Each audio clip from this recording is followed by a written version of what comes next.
Now we start chapter 6.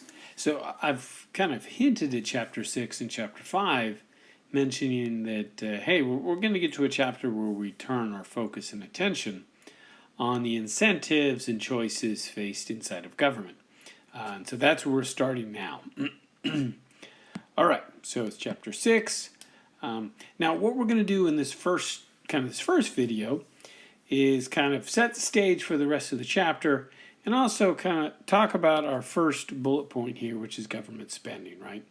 So one of the things if we're going to study the economics of government, or basically study the choices that people in government make, you might be asking, well, why are we doing this in this class, right? This is an economics class, not a political science class, right? And so my answer to you is that, well, yeah, and there is a little overlap between economics and political science. But really my answer to you is what we're about to go through is going to demonstrate to you that actually these days government is involved in a lot of economic choices and decisions, right? And so that's why we're studying the economics of government, because there's so many things that we now have government provide. And so we'd be bad economists if we didn't say, hey, look, is government doing a good job providing these things? Are they efficient? Are the incentives such that we're going to get good outcomes, right? And so that's what we're doing here in chapter 6. And that's why this first video here we're going to kind of go through to show you the extent of government spending. All right. Now, so those of you that are U.S. citizens and are going to be saddled with all this debt that we're going to go through, take a deep breath. If you're an international student, then you get to happily go back to your country and don't have to pay this debt. However, keep in mind that most wealthy countries today have the same type of debt problems. So what we go through here with the U.S. is not going to be that much different from the U.K., Spain, Italy, France, Germany, right? Switzerland, Norway, Sweden, Denmark, Bulgaria, right?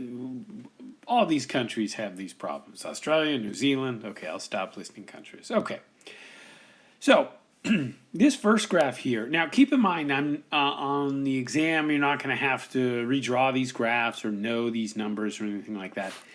These few graphs here just to kind of show you the extent of what has happened with government spending in the United States over time, okay?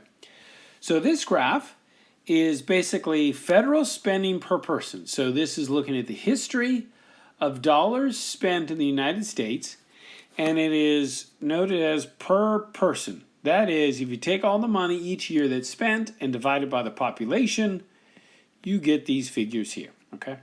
So this is $1,000, $2,000, $3,000, all the way up to $8,000 per person, okay? And this graph goes back to basically 1789, the beginning of our current form of government, right? Remember, after the Revolutionary War, we had the Articles of Confederation for a while. It's not until the late 1780s that we get our current constitution, our current form of government. So that's where this begins, okay? So notice, right, for the first, 100, 150, 125 years of our country, notice that federal spending per person is very low, right?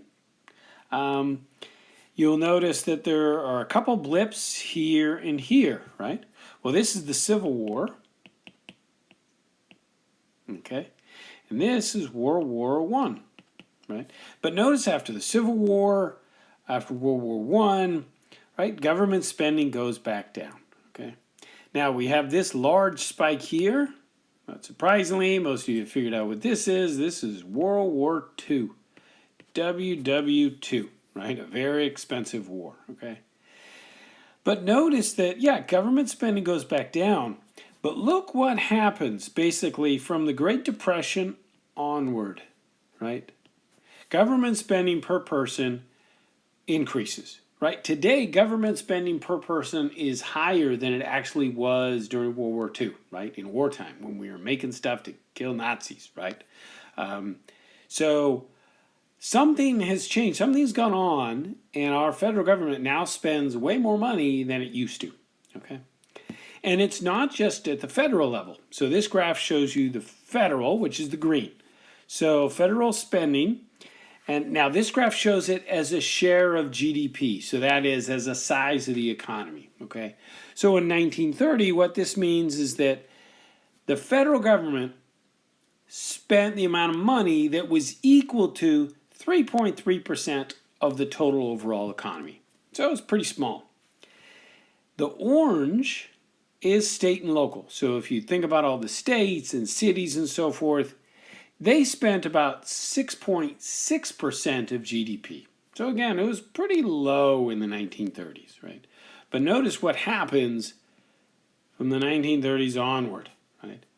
The amount of federal spending goes up, the amount of state and local spending goes up. So it's not just the federal government, it's across the board, right? It's states, it's cities, it's counties, everybody's spending more money, right? Okay. Now, what are they spending it on? Okay. Well, this pie graph I stole from the textbook, right? Which means textbook is always old and obsolete, so I have to update this.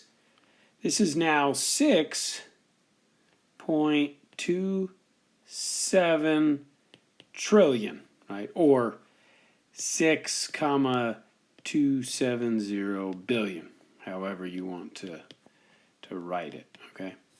So in the year 2022, which is where these figures are from, our federal government spent $6.27 trillion, okay? Now, many of you are probably thinking, but yeah, well, Dr. Connors, they're spending this money on roads and bridges and education and cell phone towers and so forth. And I would chuckle and say, well, that's nice. You're such an idealist, right? That's not what they spend money on at all, okay? So let's go through and fill these different areas in, okay? So let's start kind of in the upper right, okay? Upper right, this represents 15% of federal spending. So 15% of that 6.27 trillion is spent on the military. So this is defense spending, okay? The next pie, this one on the right that's sizable, this is 25%. This is Social Security. Social Security, right? This is retirement benefits for old people, okay?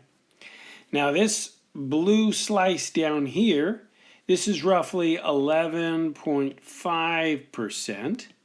And this is on what's called income security or welfare, right? This is money for poor people. Okay.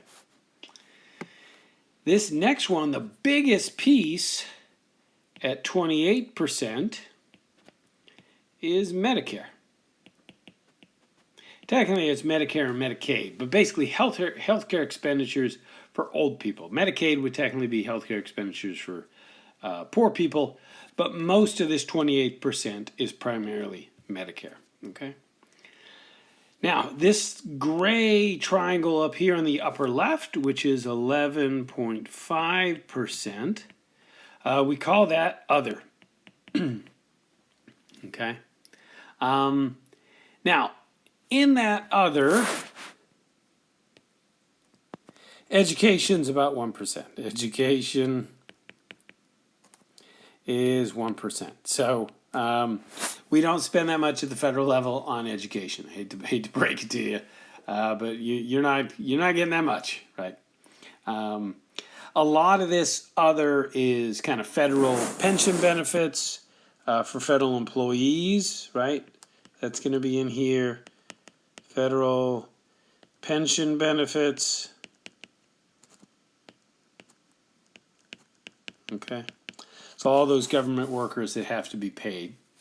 Now this little slice here is about 2%. I think it's technically 2.2%. And that is transportation. Okay. This last piece right here, which is almost, it's just a little less than 9%, although these days it's probably 9%, but almost 9%. This is simply interest on debt. All right, so not paying down the debt itself, just paying the interest on the debt, right? So now we can see that, okay, holy cow, our federal government in the United States spends a ton of money, and it doesn't really spend it on the things we thought they did, right? Most of it, as you can see from these three lower slices down here, right? All of this is just transferring money to old people or poor people, right? For either health care, Social Security benefits, or welfare, right? So very little of our federal money is spent on the things we typically think money is spent on, like education, transportation, defense, things like that, right? We spend more just to pay the interest payments on our debt than we do on roads, bridges, and infrastructure and education, right? 9% of money spent every year is just on the interest. Transportation and roads, bridges, that's only 2%. Education, 1%, right? So the federal government is spending a lot of money and spending it on things that generally we don't know they're spending it on, okay? Okay, now the other piece I want to point out, but that is this lower part of the pie chart is primarily what we call transfer payments. Transfer payments, and I've got this on the next slide.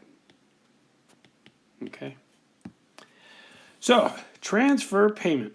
This is the transfer of money from one individual group to another, right? This is essentially what government does with Social Security, right? So, examples here are Social Security.